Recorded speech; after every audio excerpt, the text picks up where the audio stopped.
Donc, recommandations de comics. Des gens m'ont demandé de faire des reviews ou des recommandations de comics. Ceux qui sont pas habitués à lire des comics, qui n'en ont jamais lu.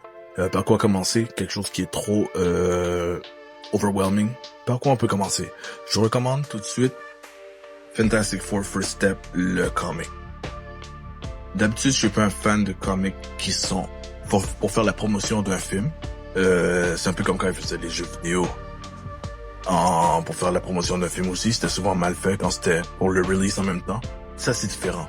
C'est un comic qui a été écrit par Matt Fraction. Ceux qui savent, il a écrit des excellents comics, entre autres Hawkeye. Le Hawkeye qui a ensuite été l'inspiration de la série. Mais Matt Fraction a fait des excellents Daredevil et tout. Mais ce qu'ils ont fait là-dedans, c'est qu'ils ont fait In-Universe Comics, ce qui veut dire que c'est le comic que les enfants lisent dans l'univers des Fantastic Four. Puisqu'ils sont fameux, ils disent que ça fait 4 ans que les Fantastic Four existent quand le film commence. Ça, c'est le comic qui explique ce qui est arrivé la première année qu'ils sont devenus connus. En plus, c'est un hommage au premier cover des Fantastic Four dans la vraie vie. Mais c'est le comic que les enfants lisent parce que dans l'univers des Fantastic Four, ils ont fait un comic pour les enfants et pour tout le monde. Et Matt Fraction existe dans l'univers. Dans cet univers-là, il a fait un comic qui est un true story. C'est comme ça qu'ils l'ont fait. Même les pubs à l'intérieur, il n'y a pas de pub pour d'autres comics. C'est des pubs des Fantastic Four puisqu'ils sont des vedettes. C'est des pubs in-universe. Tout est complètement de l'univers. Et c'est vraiment excellent. C'est inspiré du premier comic aussi. Le Giganto qui est le bad guy qu'ils ont affronté dans le premier comic. Moment, qui est leur premier villain. Tout ça est là-dedans. Et on sait que Moment va jouer dans le film aussi. L'acteur apparaît, on sait, il a été cast. Même si c'est pas le bad guy. Une autre chose qui est vraiment cool dans ça, c'est que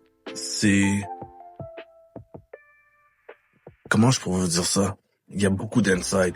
Et ça part ça a été créé par le Future Foundation. On peut voir qui a fait l'argent derrière ce truc-là. On dirait que tout est un peu fake. Il y a des articles de journaux sur Reed Richards, sur le futur qu'il est en train de créer.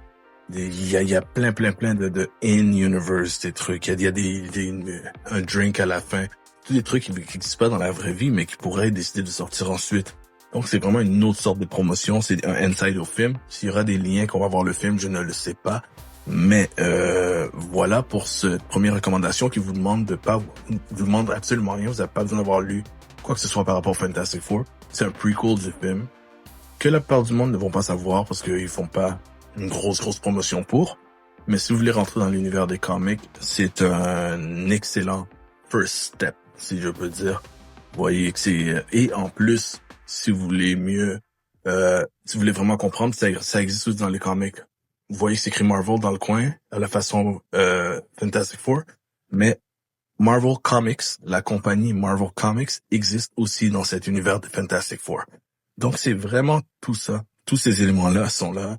C'est une bonne histoire. On voit, c'est un peu comme s'ils auraient fait un reboot de Fantastic Four avec l'esthétique du film. Et voilà, je vous le conseille. That's it. Get ready, branche tes écouteurs. What's going